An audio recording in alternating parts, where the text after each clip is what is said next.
আপনার বাড়ি? আমার বাড়ি নওগাঁ স্যার। ও, নওগাঁ। নওগাঁ তো এখন আমের জন্য বিখ্যাত। তা এবার আম কেমন হয়েছে আপনাদের? সে কথা আর বলবেন না স্যার।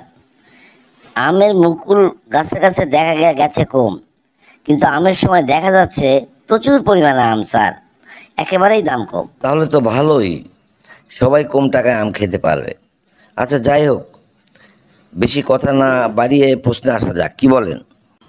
জি স্যার, আপনার প্রশ্ন আসতে পারেন স্যার, আমি আপনাদের আইন কানুন সবই জানি স্যার। আচ্ছা, ঠিক আছে। তাহলে বলুন তো, ঘর আছে তার দরজা নাই, মানুষ আছে তার শব্দ নাই, কি হবে এটা? স্যার এটা হবে কবর স্যার। বাহ, আপনি তো সঠিক উত্তর দিয়ে দিয়েছেন। আচ্ছা বলুন তো, গাছের নাম আলিমাখা, এক এক ডালে এক এক পাতা, কি হবে এটা?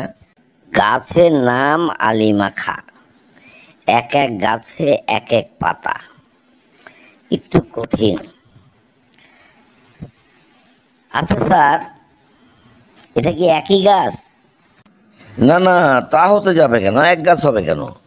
একটা গাছ হতে পারে, দুটা গাছ হতে পারে, তবে এক এক গাছে এক এক পাতা। একটু চিন্তা ভাবনা করে উত্তরটা দিন।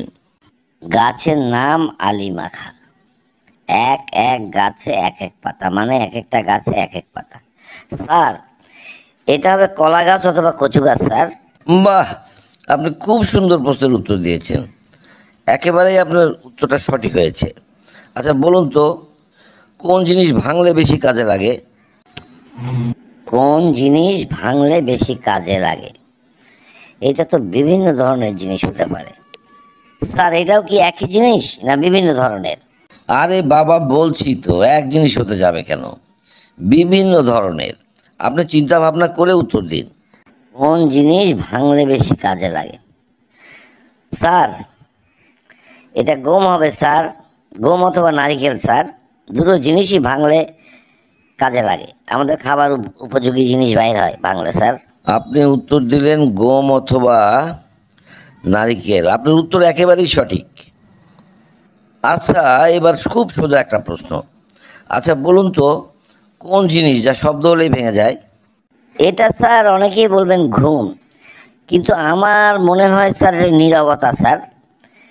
কারণ নীরবতা একমাত্র শব্দ হলেই নীরবতা ভাঙে স্যার। বাহ, খুব সুন্দর উত্তর দিয়েছেন তো। আসলে আপনার উত্তরগুলোর প্রত্যেকটারই যুক্তি আছে। আচ্ছা বলুন তো, কাটলে বাঁচে না কাটলে মরে, এমন সুন্দর ফল কোন গাছে ধরে?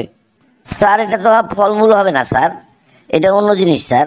আরে বাবা, সেইটাই তো জানতে চাচ্ছি, জিনিসটা কি? স্যার এটা হবে পেন্সিল স্যার, লেখার পেন্সিল।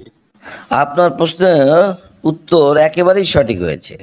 আচ্ছা বলুন তো, কালো হরিণ থাকে কালো পাহাড়ে, 10 জনে ধরে আনে 2 জনে মারে, কি হবে এটা? না হেসে আর পারলাম না স্যার, এটা হবে উকুন স্যার। শুনুন, এবারের প্রশ্নটা খুবই সোজা, কিন্তু চিন্তা না করতে পারলে খুবই কঠিন। প্রশ্নটা আপনাকে ছন্দের আকারে বলছি, এবং এটাই আপনার শেষ প্রশ্ন।